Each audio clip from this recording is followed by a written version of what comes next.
বছরের শেষ সূর্যগ্রহণ হতে যাচ্ছে আজ। এটি হবে বলয়গ্রাস সূর্যগ্রহণ।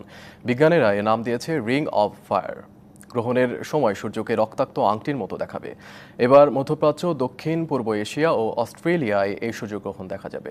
১৭২ বছর আগে এ ধরনের সূর্যগ্রহণ শেষবারের মতো দেখা গিয়েছিল।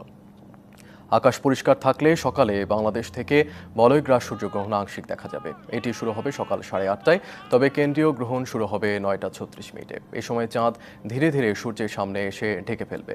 এই সূর্যগ্রহণ পর্যবেক্ষণ করতে ক্যাম্পের আয়োজন করেছে আগারগাঁওয়ের জাতীয় বিজ্ঞান ও প্রযুক্তি জাদুঘর কর্তৃপক্ষ। সকাল 8টা থেকে জাদুঘরের ছাদে 2টি করোনাডো সোলার টেলিস্কোপ দিয়ে আংশিক সূর্যগ্রহণ দেখার ব্যবস্থা থাকবে।